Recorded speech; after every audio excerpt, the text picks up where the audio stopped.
A very good morning to everyone who's joining us today for the last installment of our B School leadership focused workshops.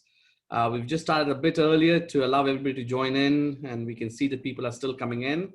We would like to do a quick sound test to make sure that you all can hear us. So if you could just send us yes on the chat, we'll probably be sure that you all can hear us.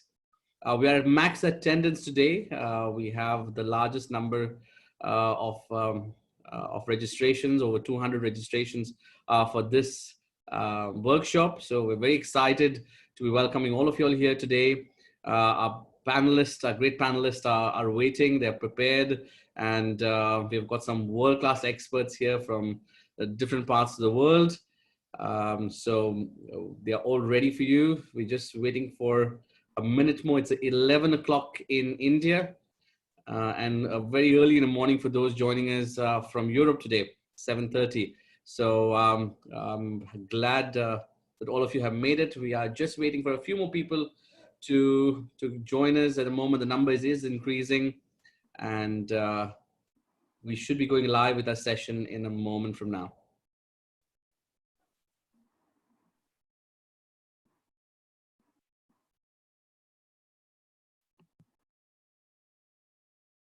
So I've got several confirmations that people can hear us loud and clear.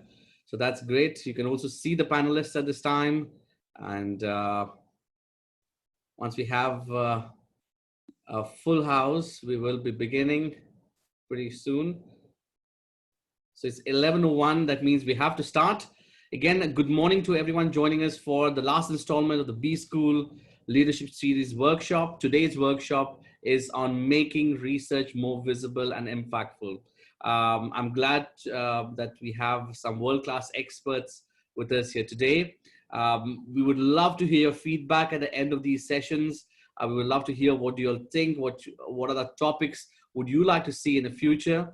Our dream is that we could do a massive conclave with all the business schools in the next year or so when the things settle down, where we could start talking about all these important topics of accreditation, rankings, ratings, research, internationalization, digitalization. So let us know what you'll think. And we'd like to bring all these experts to India to meet all of you all at a conference venue like perhaps Goa. So we would like to hear your thoughts on that.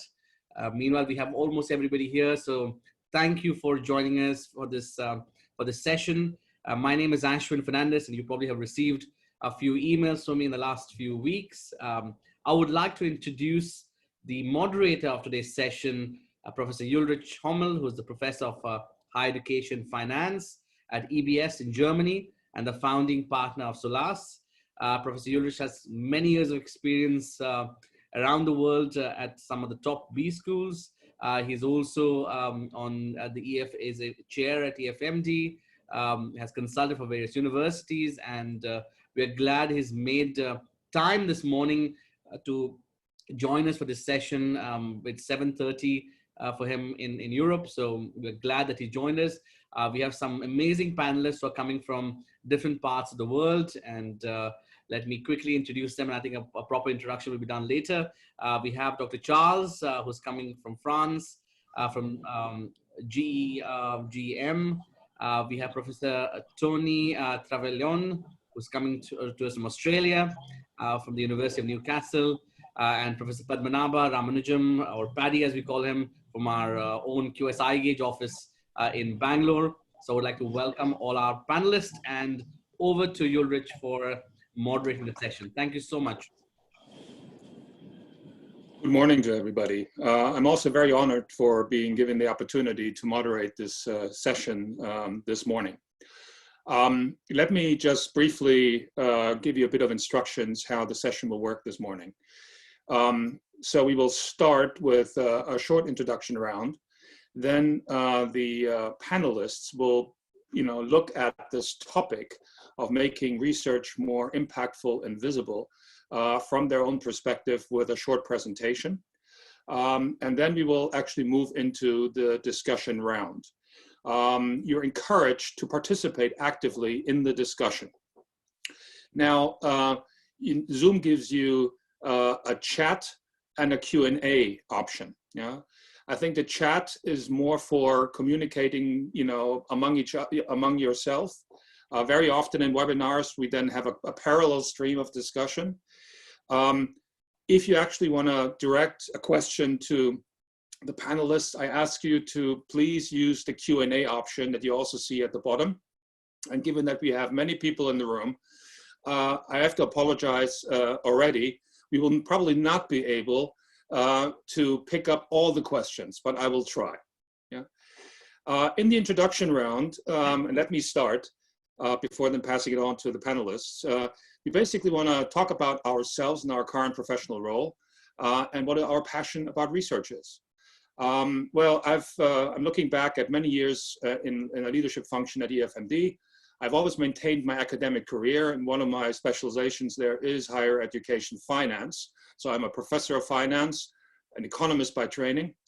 And what always motivated me to do research is to actually have impact. So in the context of higher education research, to really try to educate and initiate also a debate among business schools. And so, for instance, one of my topical areas is risk management, which is something which is very much at the forefront these days, because we recognize as a business school community, we haven't really done a good job with our risk management. So also the topic, you know, should we diversify tuition fee revenues much more, and issues like that.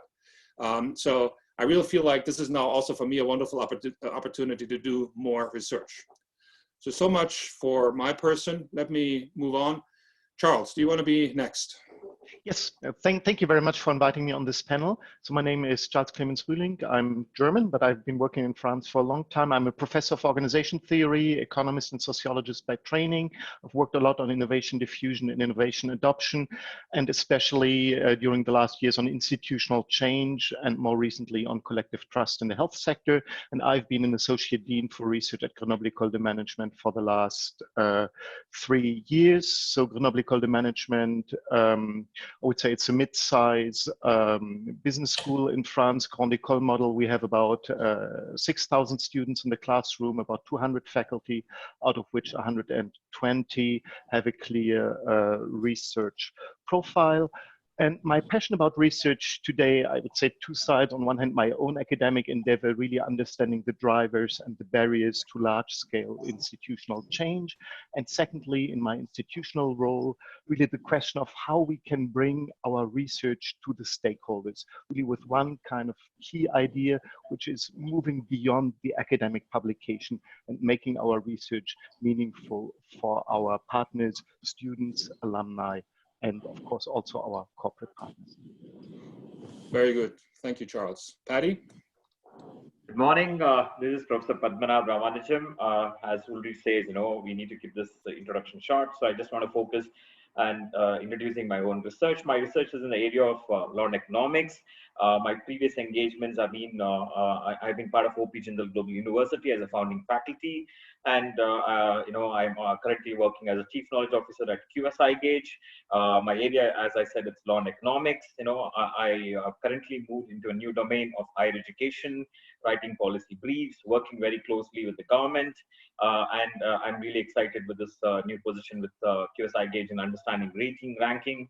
And I would be reflecting on how research does become an integral part of rating and ranking today. Thank you so much. Super. Tony? Good morning, and thank you, Ulrich, and thank you for arranging my presence at this webinar. I'm a Pro-Vice-Chancellor and Executive Dean at the University of Newcastle. We're located just north of Sydney in Australia. And certainly from my perspective, my passion is really to look to see how research can make a difference, can actually make a difference to organisations, to employees, to the employees of families. And so that fundamentally we really are talking about impact, that impact of research. And certainly from my perspective, my own passion lies in looking at transition, whether it, transition in communities, particularly if you look at an area where I'm based, where we've come from an industrial background, the area of Newcastle, to transitioning in every aspect of that, moving more and more into the health area, clean energy, clean water usage, etc. So that's fundamentally what I would describe as my passion, is the transition in communities. Excellent. Thank you very much. Now we will move to the short presentations, and I've asked the panelists to be really pithy and punchy, and so they all have only one slide with the I think very good statements that they will support with additional arguments. I asked the panelists, because I'm in control of the presentation, if they and the slides are animated, if I have to move on, if you could just briefly raise your finger that I don't miss your cue. Okay. All right, let me now share the screen.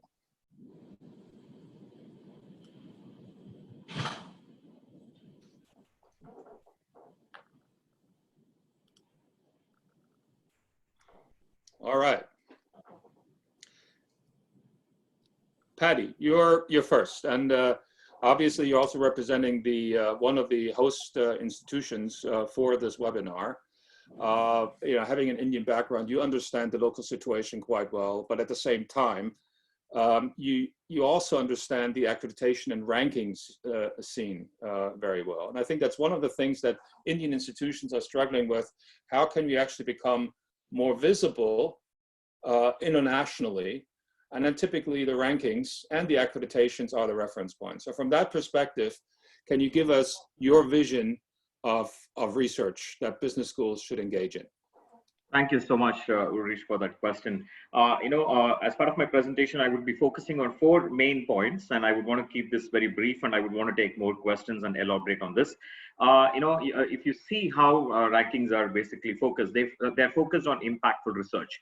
Now, when we speak about impactful research, there are 2 indicators that actually measures impactful research, citations per faculty and citations per paper. So these have been universal definitions of an impactful research.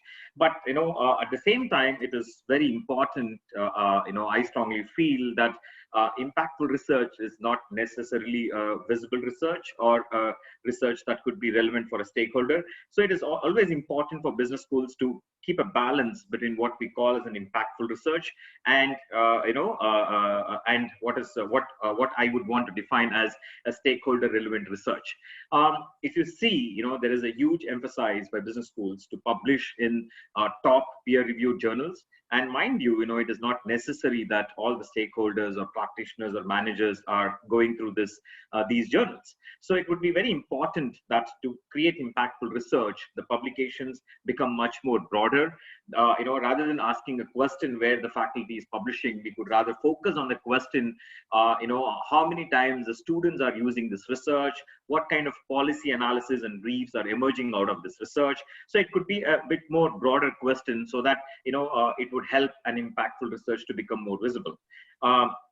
The next point that I would want to move is, we have this problem, as I already mentioned, we have this problem of lost in translation. Even before the research is there, the focus is largely on peer-reviewed journals. But unfortunately, my own experiences of, interacting or working with business schools in India have shown that, the business world or the practitioners tend to not focus or depend on so much of this peer-reviewed journals. Rather, their go-to is those journals which would actually help in building their own skills and practices, right? So I think a focus needs to be a bit more shifted, and I think than peer-reviewed journals to focus on policy briefs. The next point I would really want to quickly go through is, it is very important for faculty members, even at the design stage, to involve questions that could be relevant and that could be sought after by practitioners and managers. This we call in the domain as lost before translation.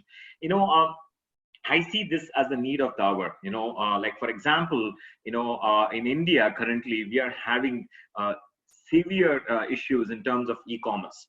But when e-commerce emerged as alternative business idea, people told that it is going to replace all these small shops, because India is flooded with unorganized sector, informal sector. But today, during the COVID-19, the only thing that is actually working is these informal sectors. The Amazon is shut; it's not able to deliver.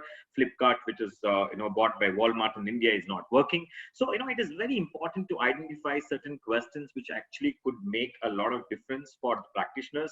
What is so wrong with the supply chain management, as we speak today? So I think it is very important to build research design questions which could actually be helpful for the practitioners at the end of the day.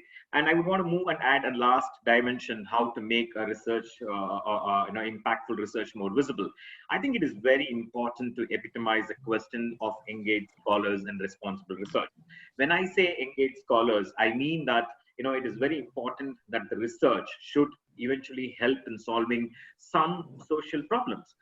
So the research should be problem solving oriented. And responsible research, we all know that it is important to make sure that the research is more widely spread than merely publishing it in peer-reviewed journals. So these are some of the points I have. I would be very happy to take these questions and elaborate this much further during Q&A. Thank you so much. Thanks, Paddy. Allow me to actually just pick up on one of the questions in the Q&A channel. Kanishka has raised the issue that academic research has a more longer time perspective, while impactful research from the perspective of other stakeholders is much more short term. Okay. You have any suggestions how you can actually bridge this gap? No, I think it is. The question is absolutely relevant and absolutely right. Yes, it does take for an academic research to see the I would say the benefits of an academic research. It's always a long driven plan. But yes, but at the same time, it would be useful how we could integrate both of these platforms and make it useful and more visible. See, that is exactly the first point which I was trying to focus. What we need to develop is what I call as the pluralistic approach. Rather than just having a scholarly impact, I think we need to move to a dimension of pluralistic approach to a scholarly impact. So that could probably help in bridging this gap. Okay, thank you very much. Let's move on to the next panelist. Clemens. Yes, thank you very much. I don't know which one. Yeah, Charles-Clemens or Charles-Clemens, everything goes. So, yeah. So I wanted to make a brief point on the link between kind of the research strategy of a school and its overall or broader institutional strategy. I think in Grenoble we are in a situation similar to a lot of Indian business schools in the sense that we are, I would say, almost completely self-funded, so tuition funded with a non-profit status. And from the beginning, so from the mid-80s when the school was created, we needed to find a position, an institutional position that was aligned with our local, regional, and national stakeholders. And so our first point is basically when the school developed, and that's my first point, is that there was a strong emphasis basically on aligning the school with the local tradition. So Grenoble has a particular situation in France, which is basically seen as the high-tech hub since, I would say, the 50s, 60s, and then especially 70s. So with a strong focus in research on microelectronics, material science. And when the school was created, the decision of the founders was really to have a strong emphasis on innovation and the management of technology. And so even though the school has since then become much broader, this is kind of our DNA. And related to the question of the long-term development, in my experience, I think if you want to be credible with your stakeholders and carry a clear message, not just in your practice ties, but also in research, it is helpful if you have this kind of clear identity, which in our case is strongly tied into, you could say, the larger regional identity. And so in the development of the school, we have different stages. The first stage until I would say the early 2000s is really driven by developing the teaching side. We then have in France the arrival of the international accreditations, that bring in a completely new and strong focus on academic research, and also the national rankings that start basically having research-based criteria. And it is in this stage, I would say, since 2002, 2003 onwards, that there is a huge investment, but really as a constraint or under constraint to develop academic research at our school, focusing mainly, like Paddy said, on academic publications. So we count papers, we count stars, and we try to get the accreditations. And now we entered a new stage a couple of years ago where we said we need to move beyond this research under constraint and actually kind of better understand and integrate that research is not an activity apart. That's my second step. My second point is not an activity that should be seen apart, that we do for the rankings or for academic prestige, but mainly under constraint. But what we are trying to do now is to develop research into a strategic asset for the school as a whole, with this idea that what we do in research, the profile we have, the publications we do, the projects we're working on, they make our school also more interesting and more attractive for our students and for our corporate partners. Now, the big question is, how do you achieve this? So we already addressed the short-term. Long-term aspect with Paddy. My third point, and something I would like to talk about this morning, is then basically what is the right organizational model. And what we have been experimenting with over the last years is basically to try to achieve both academic excellence and the relevance for our stakeholders by having kind of a multi-tiered organizational structure, where on one hand we have the academic researchers, so basically the 120 out of our 200 plus faculty that have a strong academic research profile, but to at the same time integrate this academic research into broader topic areas that are meaningful for our stakeholders around energy, around digitization, around health, and around inclusive sustainability in urban spaces. So where we bring together, let's say, the academic research that is conducted in consumer behavior, in finance, in HR, and try to integrate this around these broader topics in order to become more readable and more meaningful for our stakeholders. Thanks so much, Charles. Looking at the Q&A channel, there seems to be a feeling among the audience that the industry research versus the academic research, these are two completely different ball games that are very difficult to combine. And this is also a question that I've raised after Paddy's presentation. I think Tony is in an ideal position to, in the context of his experience in Australia, to reflect on that a bit, given there's actually a strong research assessment culture that is pushed by the government. And on the other hand, obviously, it's about also increasingly the question how research can become more impactful. Tony. Yes, certainly. In terms of that definition of impactful research, before I go into these particular points that I've arranged on the slide, just to get that clarification that in Australia, certainly the federal government is pushing an agenda, as is the UK government, where what is considered important is that your research has to have impact in making a difference to, for example, what policies the government should enact.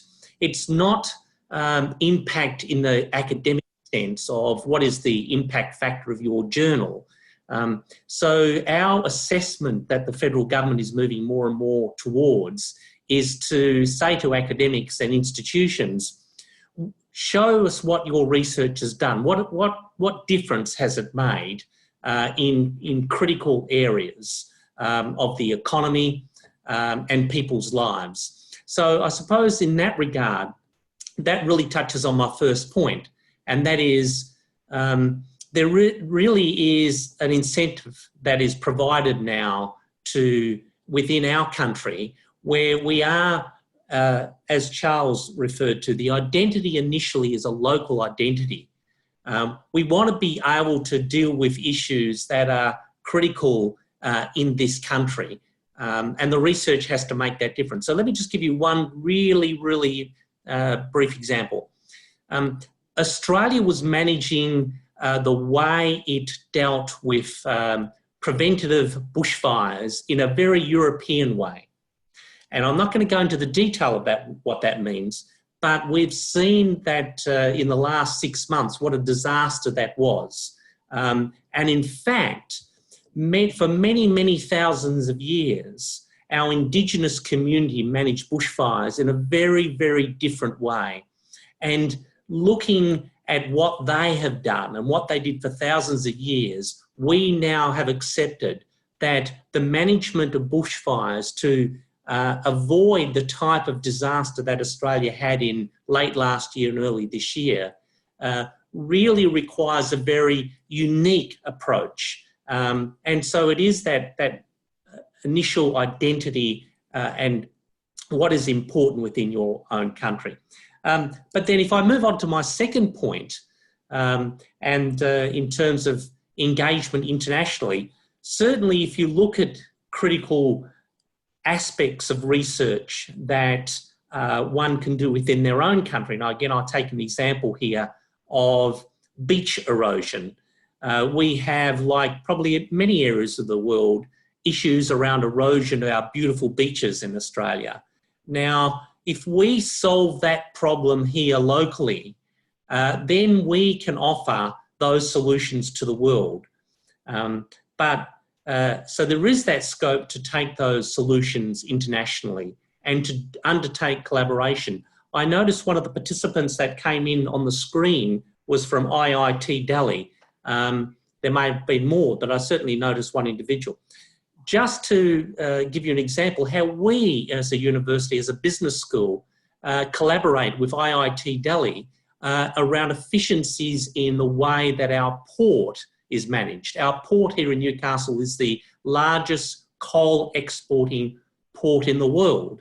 And through our work with IIT Delhi, we're able to collaborate across borders. So that's my second point.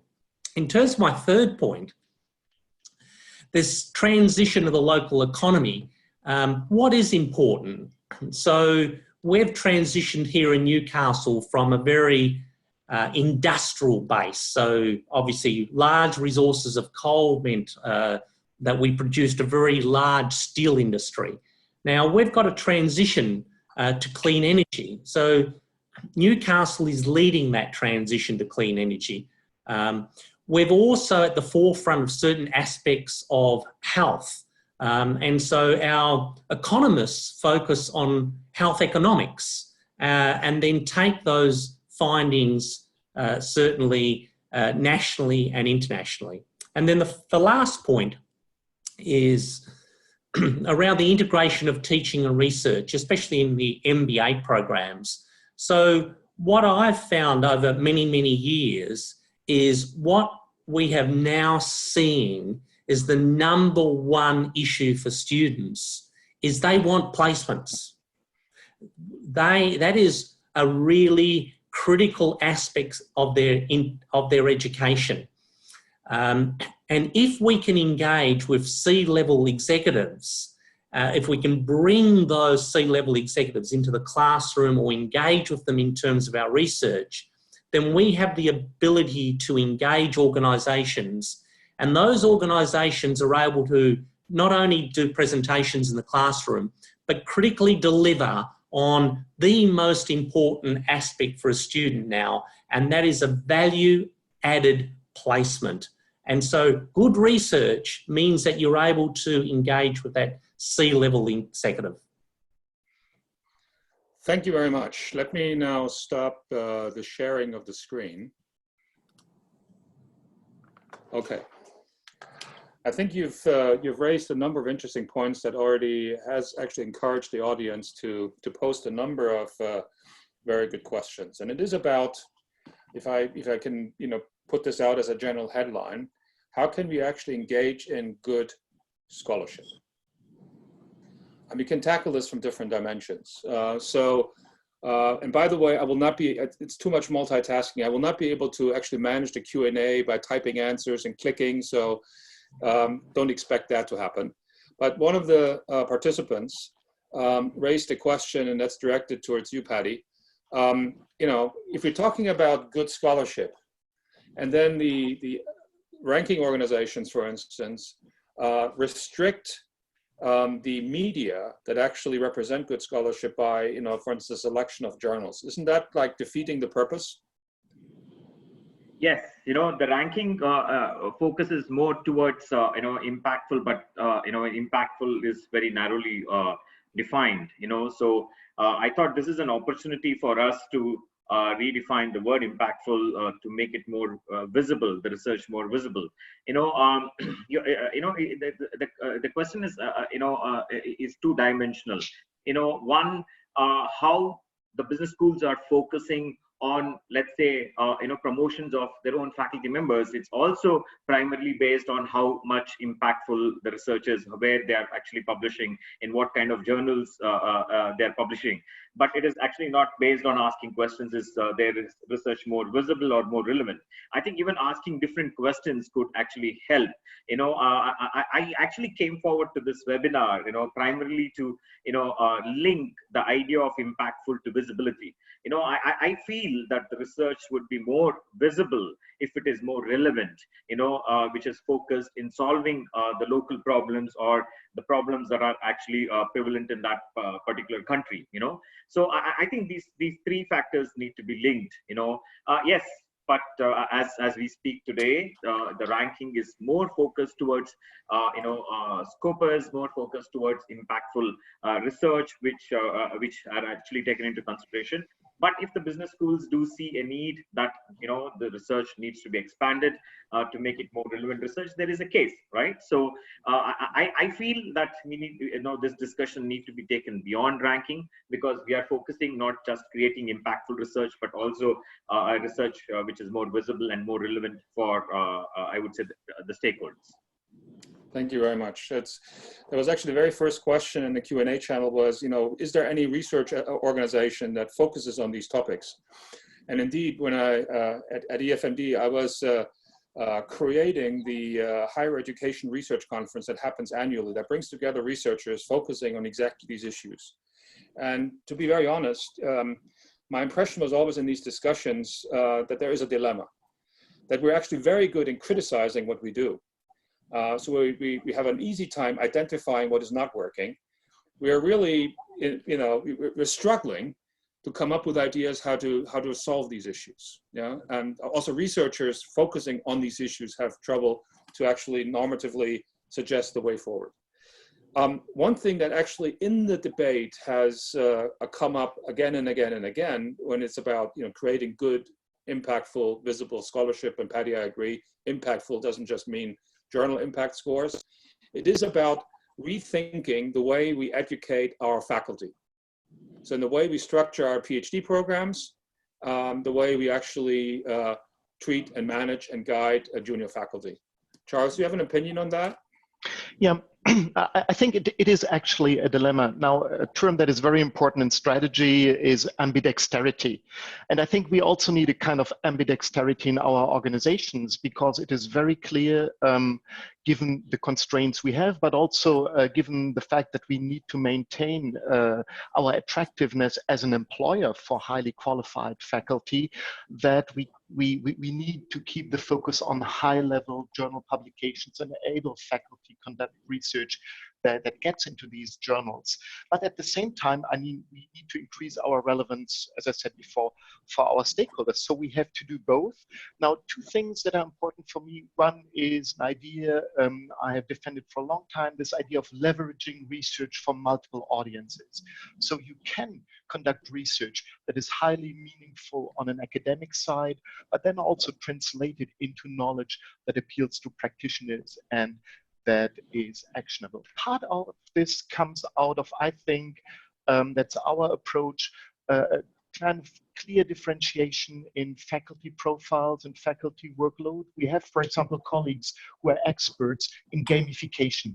And one of the projects we're working on is that we put, let's say, our colleagues who are experts in developing tools for managers and to accompany innovation process in organizations, that we put them together with our high-level academic researchers in cognitive psychology, consumer behavior, or other areas to bring in the content that can basically inform game development. So in this sense, finding intelligent ways to combine or bring together the researchers that are more on the academic side and others that are more, I would say, on the downstream. So basically using our academic work to translate it in formats that are more readable for practitioners. That's one thing. The other area we are working on with our corporate partners is to create partnerships where we do not just engage, for example, in executive training, but where these corporate partners would also open their organizations for field research. So that's an upstream approach. We would say our kind of researchers that focus on high-level journal publications in the management and organization field, they need access. And basically our access that we get to these partner organizations, at the same time, it generates knowledge and it generates ties, kind of this idea of having multiplex ties with our corporate partners to engage in research on questions that are meaningful, but collect data that is of a quality that also allows us to go towards academic publications. So I think there are multiple ways of bringing this together. I think, of course, if you have a top-level paper in financial mathematics, it's very difficult to translate to corporate audiences. But everything that turns around, I would say, change, strategy, business models, consumer behavior. So there are multiple fields where it's actually relatively easy to translate and to find a common ground between high-level academic research and ideas that are relevant for practitioners. Thank you. Now, Charles, I give it to you. You know, sometimes we have faculty members that can perform on all levels. They're great teachers, they're great researchers. They actually have something to say to practitioners, and their research speaks to practitioners. And they're obviously the positive examples. But on the other hand, we're also having the situation that there's a bit of a fragmentation in business schools of people that primarily focus on research and people that like executive education and work with practitioners. And I think that's the challenge of business school leaders, to bring those things together. Tony, you're one of these deans, pro-vice-chancellors, who presumably is breathing down the neck of your faculty members that they have to produce more journal articles so that the research assessments look better for your school. But at the same time, it's about actually delivering what Charles basically has suggested. What's your approach? Yes, certainly, and I can give you a very good example of this. When I arrived at the University of Newcastle, I was fortunate to basically inherit a group of academic staff in the business school, which on a competitive basis in Australia were ranked #1 per citation. So certainly we're not a big business school as some of the maybe 5 or 6 other very significant business schools in Australia, but getting that per staff member citation was really something we were very, very proud of, punching above our weight.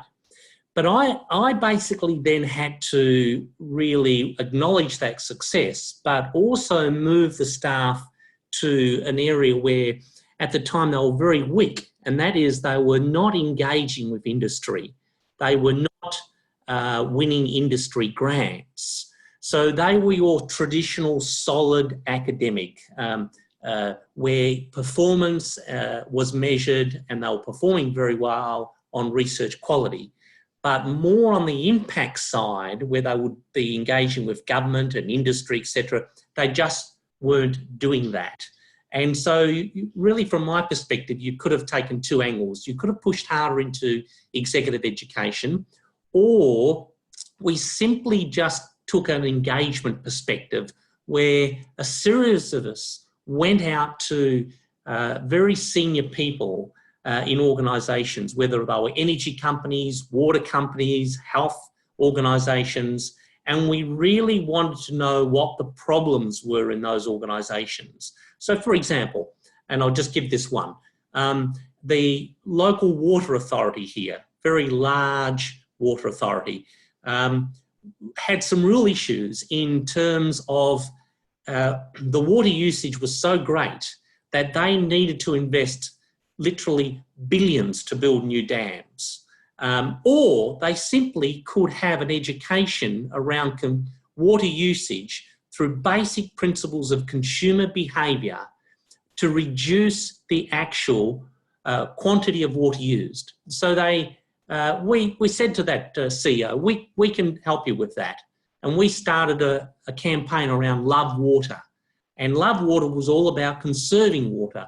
But we just used basic consumer behaviour research to drive less usage of water, where now that organisation doesn't have to invest $1 billion to build a series of dams, because the water usage is actually now efficiently used. So that's a really good example of really going out and engaging with organisations or government and finding out what their problems are. That's what academics need to do more of. Thanks, Tony. Paddy, on my last trip to India, I picked up a book. It's called Being Different.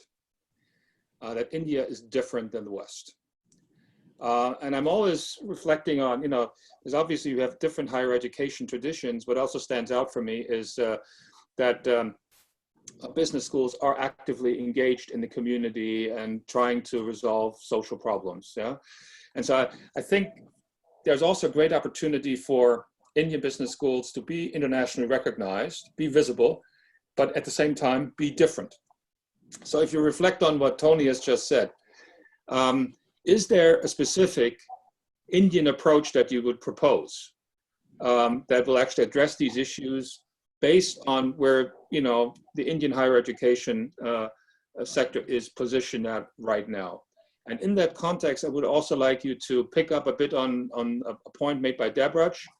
To what extent this also requires a connection between research and pedagogy that we actually display in the classroom. You're muted. You have to unmute yourself, Paddy. Yeah, there are two questions which you have posed. So let me take the latter question. What I'm seeing increasingly of late is that the business schools are not encouraging faculty members to take consultative positions in practice, or in industry. I think that's I do not know how good that strategy is, because if the faculty member is not encouraged to take consulting positions with the industry, they would they may not be able to come with solutions, or those can't be part of the design study or research questions which they may want to consolidate and try and help the community to solve those problems, right? So I think I think business schools should encourage faculty members to work in hand with industry. They should be encouraging them to take consulting positions with the industry, which would help them to closely align their research question with industry, which will make the research as well as the outcome of the research both useful and also visible. The second thing is, I am a big fan that it is very important pedagogically to make industry part of your curriculum. It is one thing what you teach at the school, but it is also important that what is actually relevant at the industry. So even at the design stage itself, if you could invite and see what is actually working in logistic. Logistic was a big boom in India a few years back. Today logistics companies are actually are struggling, are not making the same progress that they promised to do. That could be because of many strategies which they may not have adopted in consonance with the business studies. So two things I propose, how Indian business schools can actually change this scenario. One, encourage your faculty members to work with industry, take consulting positions, invite the industry to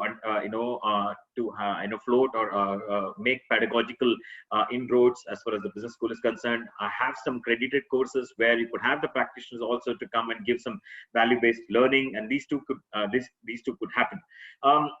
Thirdly, in India, you also have universities, but you have many standalone business schools, which are not full-fledged universities.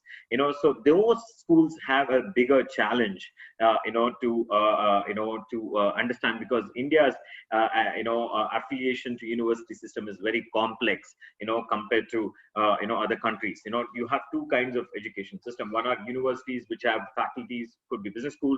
The other are standalone business schools who affiliate to a university and give degrees. So I think it is required that these business schools be given a bit of autonomy to support and innovate. I think a lot of innovation is required in business school, both in terms of pedagogy and also in terms of how to study or design research question. So I think these two could be a factor. Like for example, today as we speak, I did bring this up in my previous thing that we are struggling as a country today.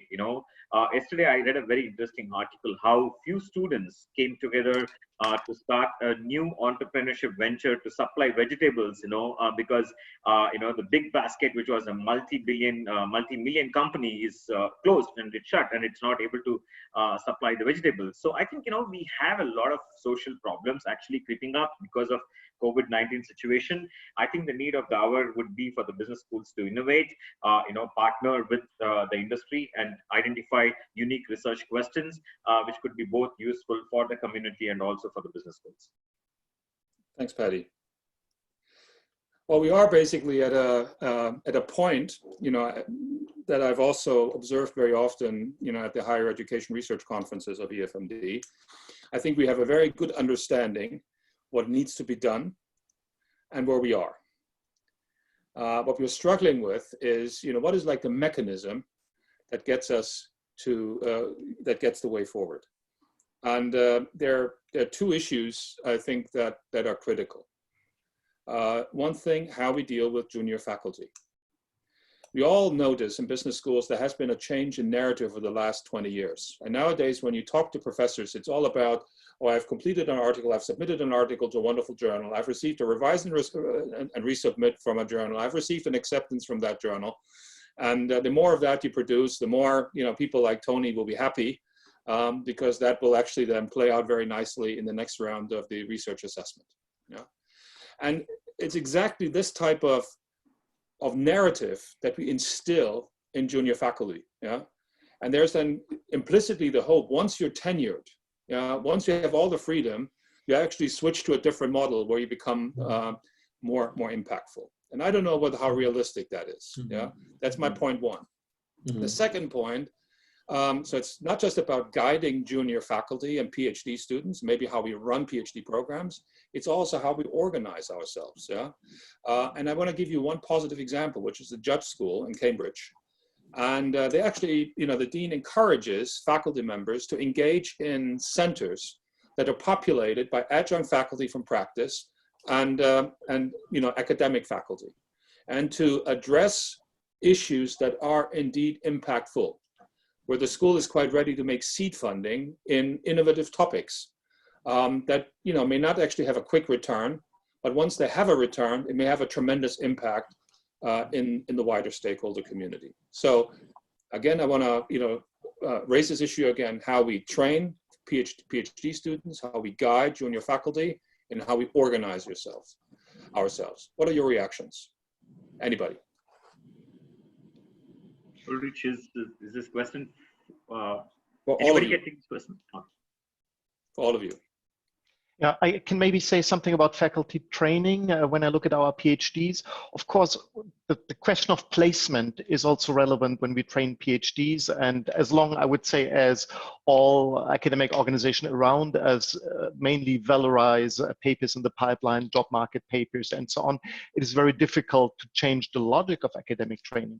But I try to come back to my earlier point. I think it's not a good kind of approach to say we need to give up academic excellence. The idea is rather how to bring people with different affinities together, how to team up, let's say, the academic researcher that has also maybe a career projection that leads him or her abroad or kind of more on a research track, to team these people up with others that have an affinity more to practice. At least that's the way we want to go. And so we have our academic research teams that are very much focused on research publications, but then we also aggregate, not exactly like the Judge Business School, but we aggregate basically researchers, bringing them together with practitioners, bringing them together with our colleagues who are more focused on executive education in these thematic areas, so around health or around energy consumption. And we try to bring in something additional. So it's the companies, it's the researchers, but it's also some of the advanced master programs we have. So in each area, we have a portfolio of research projects, we have engagement with companies, but we also have an advanced master program, for example, in energy management or in pharma and biotech management, because what we discovered what also plays a role is for our corporate partners to be visible as basically sponsors for research, to be visible among our students. So there's also part of, could say, employer branding, visibility in this sense. So I think it's really about bringing together the corporations, the researchers, and the and also the pedagogical part, and finding kind of intelligent ways of translating. Now, as you said, we have faculty, very few that are able to play on all sides. The solution we have found so far is a very differentiated workload profile. So where you can have up to 70% of your work time dedicated to research, and others who might have 20% research time and more time to engage with practice.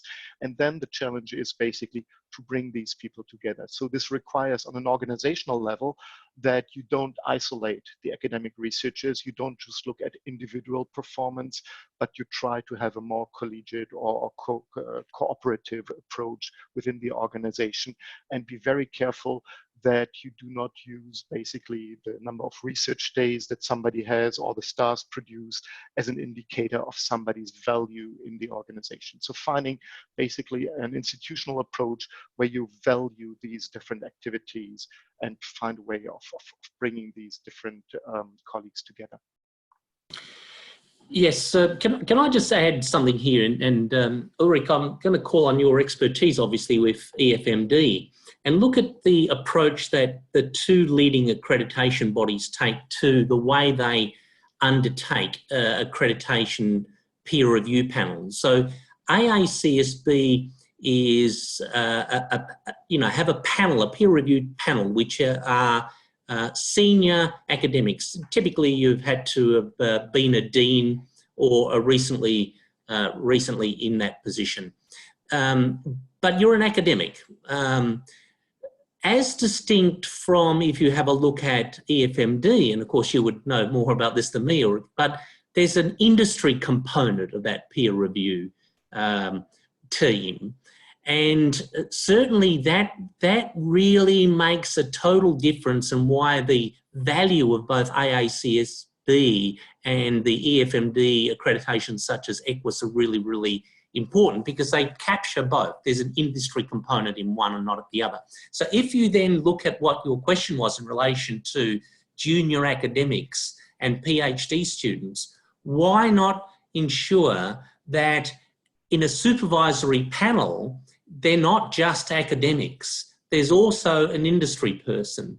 Why not ensure that in a promotion round, they're not just academics sitting on that promotion, but there's an industry person? Why not ensure that when we get referee reports for promotion, they're just not coming from academics, but there's an industry person?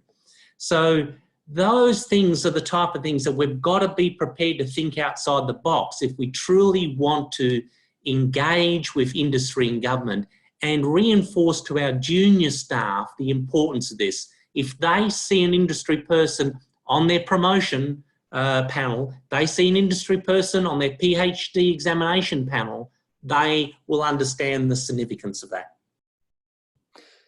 I agree with you that there are these types of mechanisms where we can actually change behavior in a tangible way. I also have to say, however, that business schools very often engage in isomorphism and mimicry, and to figure out what is actually expected of them. And they underestimate the degrees of freedom, how they can position themselves. Any type of external validation exercise is about convincing external stakeholders about your excellence from wherever you're coming from.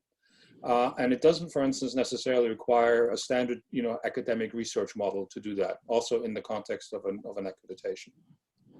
Let me continue our discussion. Thank you very much for that. And pick up on something that Kanishka and Manit have put into the Q&A channel. And that is, aren't we nowadays required to be also as faculty members to understand the real life problems that are out there, these dirty, complex problems, that we need to be generalists rather than specialists. We know that the research model rewards people who actually focus on very narrow research questions, and publish one paper after the other on a particular topic to gain visibility within the academic community. And second point, the way we actually organize the faculty, to, for instance, break it down into departments with functional focus, isn't that also working against having specialists in institutions, that generalists in institutions, what is really required these days? So how do we actually get towards faculty members that are more generalists, can actually look beyond their narrow horizon of functional specialization? Any contributions from you guys? Could I just come in on that? I think this is not easy to break out of those disciplines, but it just really is. Occasionally you can find these academics who can really cut across. I know we've managed to recruit 2 or 3 of these more recently at our university in terms of our business school. And it's quite interesting that when I look at their CVs, on traditional criteria, they would have 5 years ago never have been employed as a professor. And yet, with 2 of these recent appointments, not only have they been able to be appointed to a professor at the University of Newcastle, which is, in the QS rankings 206 in the world, so a solid university, but the salary we needed to give these people to attract them were the equivalent or more of the Prime Minister of the UK. Now, that just goes to show what the value of researchers are who can come out of those narrow discipline and department levels and go across and actually provide leadership to a range of disciplines. And that's what these particular individuals are. So they're not pigeonholed as an economist, for example. They're pigeonholed as someone who can transition an economy. They're not pigeonholed as someone who specialises in politics. They're someone who specialises in transformation of local governments. So I think to do that, you've really got to break out of your disciplines. And the people who can do that, they're very rare, but they're very, very successful. Thank you. Paddy.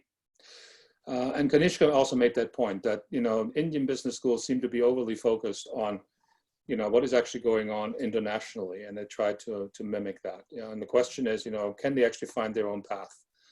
And in that context, that's at least my impression, that business schools are very often complaining and also suffering from a very heavy bureaucracy from the Indian government that actually limits what they actually can do. How do you see the way forward? Will there be more flexibility, or are there maybe more degrees of freedom than schools seeing right now?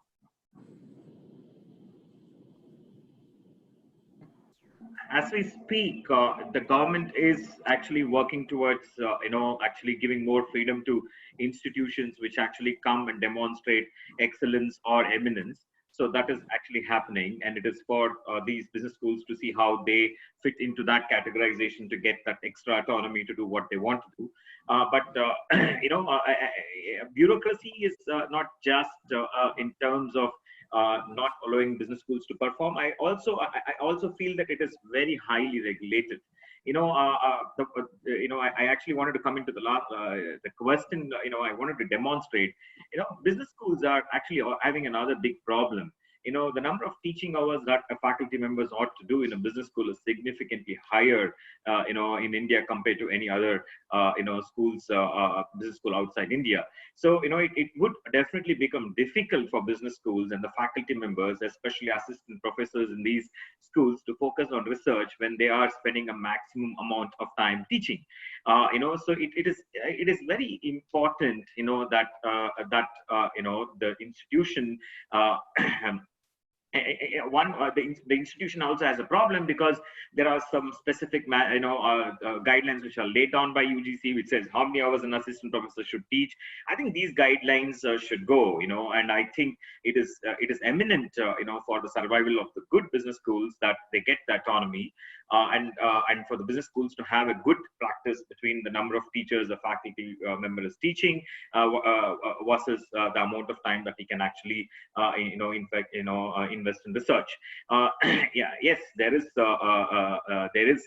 lot of regulatory issues with respect to this. There needs to be a lot of balancing, but the government is coming with new policies, like where schools can actually apply for eminence or excellence, or and get that autonomy which they want to get, so that they could be away from these regulations and have a more structured, balanced, focus towards teaching and research. But having said that, there's another point which business schools should equally focus, how they want to lay down to their professors, a path to become from an assistant professor to a professor, because if the assistant professor is going to focus in delivering maximum number of teaching hours, he's not going to have time to research. And if there is no research, most of the promotion policy are actually dependent on how many impactful research papers you can write, and therefore there is this issue that is actually prevalent in business school. How do you strike the balance? And government is actually playing a role in is actually not playing a role in this, but the guidelines which actually exist is a cause to worry for business schools. Thank you very much. The problem that you've described is actually something that we've observed certainly in Europe as well. So you have institutions that, for instance, the Ecoles, many of them have been teaching institutions for a long time, and primarily now, with the encouragement of the government, are kind of discovering the research game. If you look into Central and Eastern Europe, what dominates there is what some would call the ton ideology, producing lots of not so visible papers. And it's the quantity of the papers rather than the quality that matters. So if your starting point is, you are in the quantity game or you are in the teaching game, and you actually move forward, but your objective is to generate good scholarship. And I play that back to you, Patty. You can obviously, hire researchers, and then you're immediately in the discussion. I want to have lower teaching loads. I want to have sabbaticals. I want to be left alone. The more I can isolate myself, the more happy I am. Yeah, and I think we agree this is not a good result. Somebody in the Q&A was actually citing Albert Einstein. And we have actually many examples like Albert Einstein that actually wrote a couple of papers that were tremendous. In finance, Stephen Ross was actually writing the paper on the arbitrage pricing theory, and then for many years actually disappeared into practice. But he has actually left a legacy with his research.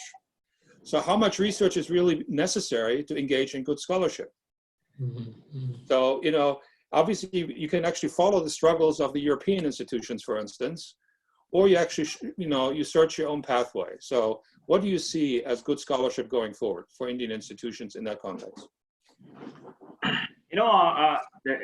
I would just reflect myself here, I have been aggressively focusing, till my academic life on, in getting the articles through Scopus, which was the mandate by the institutions, so that, it would help the institutions, and also, the idea was that it would also give a lot of credibility to the faculty, because, Scopus has some good impact journals listed.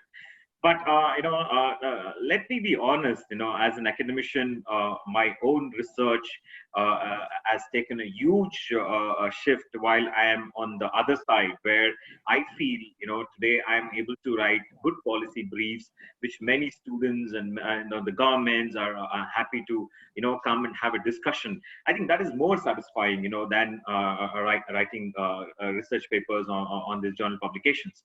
So I think from an Indian perspective, there will be a gradual progression. You would start with journal publications, but eventually you need to progress yourself towards a phase of research where you would be writing more case studies, you would be writing more case briefs, you will be writing more policy briefs, which you feel that it is more easily accessible and easily readable by a larger audience. So I think just to reflect on that, I think my journey of research is more enjoyable when I'm writing more policy briefs than research papers. I think there will be a gradual progression, but I would say that how quickly you progress is what actually would matter from Indian perspective, because I know a lot of my friends have got stuck with just purely writing journal articles, but it will also be encouraging for younger faculty members to experience the other side of writing policy briefs and case briefs and case studies, which is useful for larger audience. Could I just add to that, Ulrich? And certainly on many trips that I've made to India in the last 10 years or so, I was really amazed at the use of journal lists. And so certainly when I went out to institutions, the number of institutions, universities in India that were familiar with the Australian Business Deans Council journal list, and were using it in India as I go around the world. Indonesia, for example, use it there. Now, I do think that whilst journal lists can be criticised, and there's certainly good criticisms that are valid there, having some type of journal list is really useful, because it really does do away with the research that is just quantity, the tons of research, and really does allow you to then start focusing on research quality.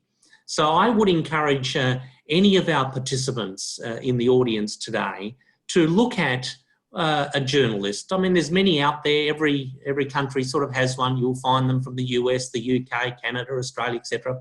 But look at one that suits your institution. Maybe fine-tune it a little bit. But it is the first step in producing research that is quality research. And when you can get to that quality research, then it does start to influence what then might be impactful research. But just going in blind and producing papers for whatever journal in whatever quantity does no good to anyone. Thank you very much, Tony. There's also a question by Shali. What is actually the expectation that that you see in institutions when it comes to good research? And my read here is that it's typically one heavy hit per year, and institutions differentiate themselves by what actually constitutes a heavy hit. And that then, you can benchmark with, journal metrics like the one that you have explained to us right now, Tony. But the question, let me just be a bit provocative here. Yeah. If you look, for instance, at finance research, one of the big areas in finance research is capital structure.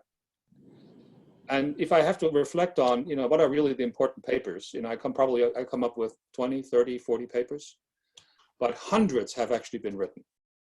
Mm-hmm. And so in that context, two researchers on business schools, Howard Thomas and Kai Peters, have at one point said that the research model of business schools is a bit too luxurious.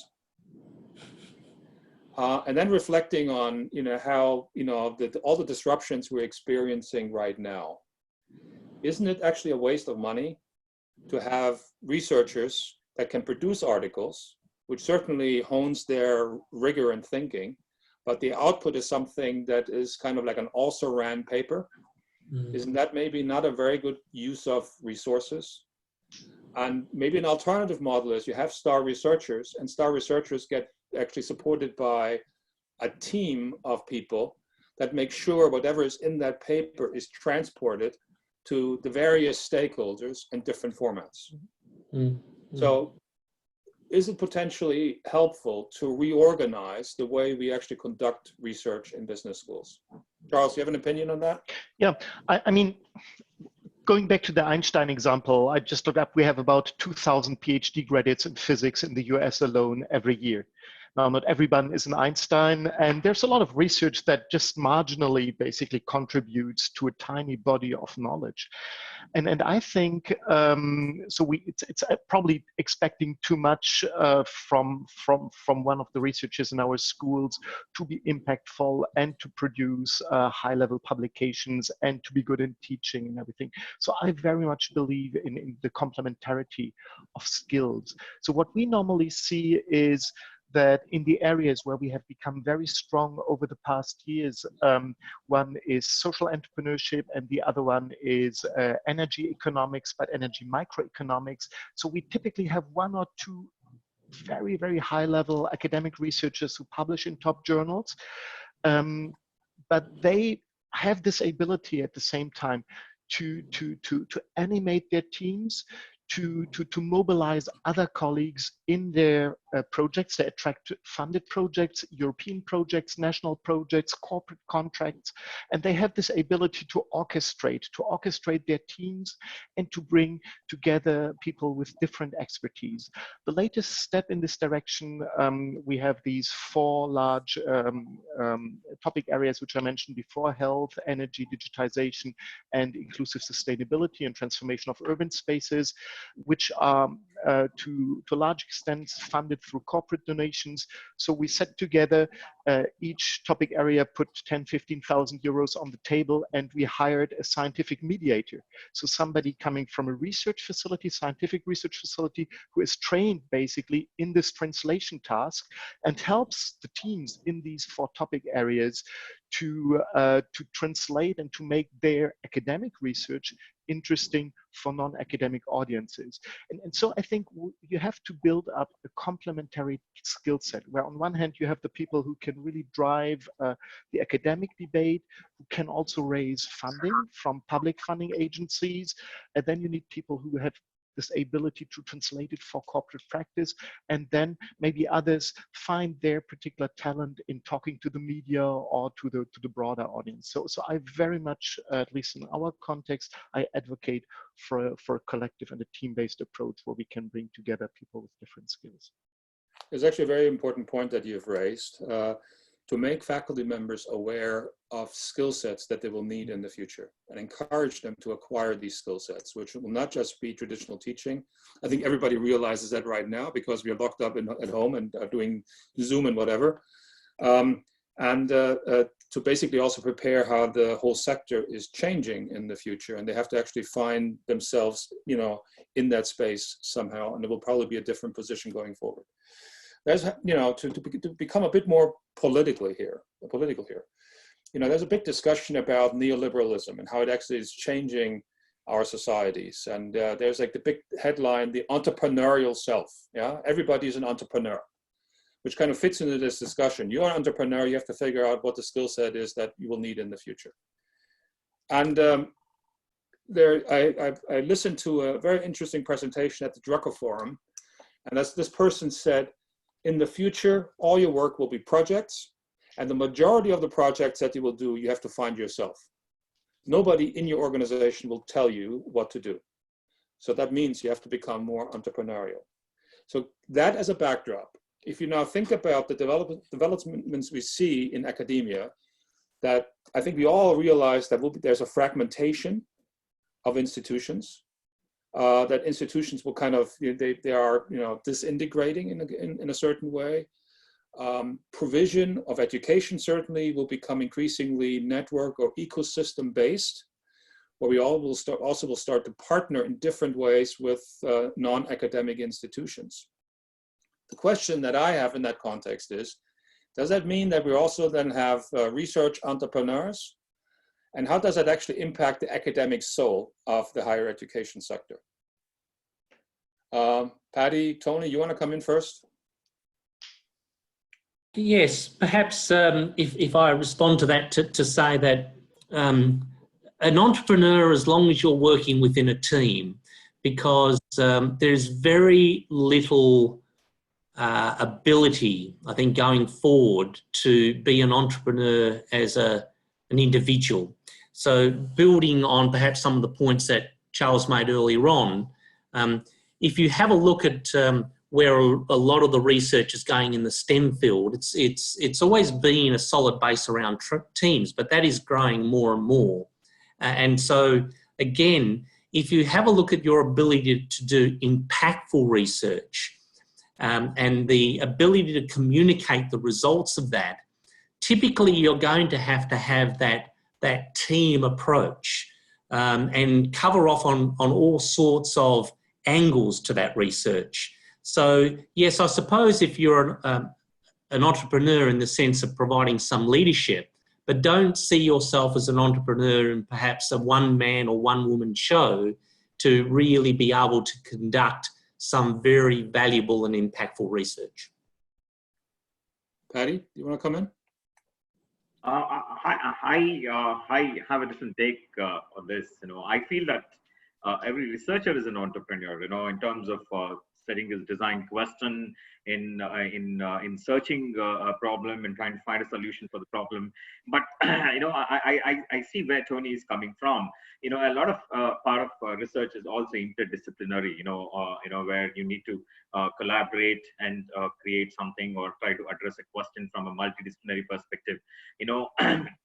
So as much as we say that a researcher is an entrepreneur to the extent that he is responsible for the research question and the design question, we also feel that it is going to be more collaborative in nature and, either with the industry or with other disciplines. I see where Tony is coming from, but I feel that for creating an impactful research, a researcher should think like an entrepreneur and own that research. That is when the research would be both impactful and also visible. Mm. Tony, Patty? Tony, do you want to come in? Oh, just certainly there's always the entrepreneurial mindset to sort of, generate those ideas, etc. But I suppose where I'd be coming in really saying that the ability to deliver in such a way that will have an impactful outcome really requires the skill sets of many, many people. And so the old model, I suppose, of the academic locking himself or herself up in their room, crunching a data set and coming up with a research paper, I think that's a narrow focus, which ultimately, when I look at a lot of our best researchers, they tend to be working with teams. And interesting enough, the teams are not in the business school. The teams are in the engineering, or they're in medicine, or in science. I would pick our top 6 researchers, and every one of those, they work with teams in other faculties. They're not working with teams within the business school disciplines. Okay, thank you very much. I think we're closely coming to the end of our webinar, and I want to ask one more question to all of you. Yeah? And to some extent it has been addressed, but maybe there's actually, as a closure, we actually zero in on this topic specifically. When you talk to business school executives about, research performance and making research more impactful, we are always in a domain where we talk about structure and something quantifiable. I think Charles was closest to that, what I'm asking now. Yeah, I would say what actually drives an institution most are soft factors that you cannot put into an Excel sheet. In the context of research, it's research culture. So from your different perspectives, Australia, Europe, India, what, in your view, constitutes research culture, and to what extent is that important in driving institutions forward along the lines of the topic of this webinar this morning?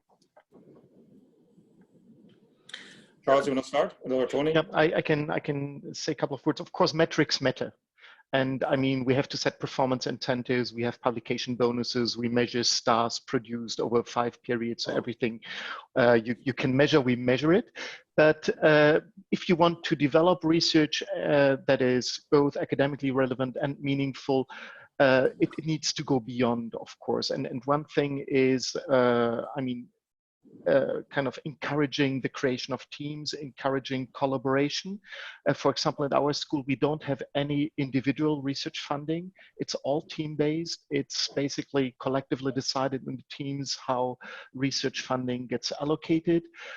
So trying to emphasize the collective aspect of it, and creating moments basically that are dedicated to talk about research. So we have a weekly research seminar that's not just internal, but where we invite people from all over Europe, sometimes even from abroad. It's very expensive to bring in somebody or 2 people even from other countries every week. But just having this exchange also with a wider research community is a very important sign in the organization that research is taken seriously, and bringing together people from different teams and having different perspectives. And sometimes I have a colleague from marketing that says, oh, the innovation paper, that's not my area. But still, you can learn something by confronting yourself with other people's perspectives. So creating organizational moments and spaces, basically, where you can talk about research, where you can also raise questions about relevance, and where you can also invite, we have this from time to time, so our corporate partners or the donors that we have for our for topic areas. So bring them together, create these spaces for exchange. And then for me, the next step is really show to your students that we need to go beyond teaching, I would say, 1970s organizational behavior research done in the northern United States. And to show that part of the value of the education that we can provide comes out of the fact that our faculty is also engaging in the development of knowledge. And my dream would be basically that a student in the first year of our master program sees his parents the 3rd week of the semester on a weekend and says the school is great, we have great professors, we do great cases, there's a lot of corporate contact, but we have researchers that work on really important issues. So that's for me the next step. So creating really this shared sense in an organization that research matters, and that it's not just kind of the short-term focus on putting out another paper. Very good, thank you. Tony? Yeah, I would consider leadership as critical here. Leadership driving culture. So not culture from the bottom up, but culture from the top down. I'll give you just a couple of quick examples. So at my current university, our Vice-Chancellor and President was a sort of traditional academic, worked at one of the best universities in the country, but stepped out of that for a little while and became an entrepreneur, decided to form a company, listed the company on the London Stock Exchange, is still doing very well on the London Stock Exchange, became the chief defence scientist for Australia. And so what that leadership is all about is really doing things that engage with industry, engage with government, and doing useful, impactful research. So that's an example of a cultural change that can be driven from the top. But in every organisation, the top doesn't mean the Vice-Chancellor or President. The top can be the business dean. The top can be the Assistant Dean of Research. The top can be one of your professors who shows leadership and goes out there to really change the game for the rest of the faculty. So I think it's really encouraging the leaders in an organisation and giving them the confidence that they can change the agenda. And this is just a final point that I'd like to make. Responsible research into business and management is a classic case of that. A very small group of people around the world who have said, let's get together and let's drive this research which is really impactful. There's right now only 50, 60, 70 people in that group, but they can make a difference. That's leadership. So it is about leadership. Thank you. Paddy, final word.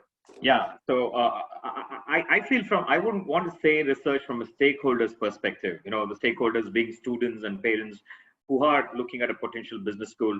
You know, for them, research has a very different connotation. You know, they're not looking how much in business schools are research oriented, but rather they're looking at, you know, research defines the quality of faculty, and faculty quality directly correlates with the kind of research papers which faculty intend to publish.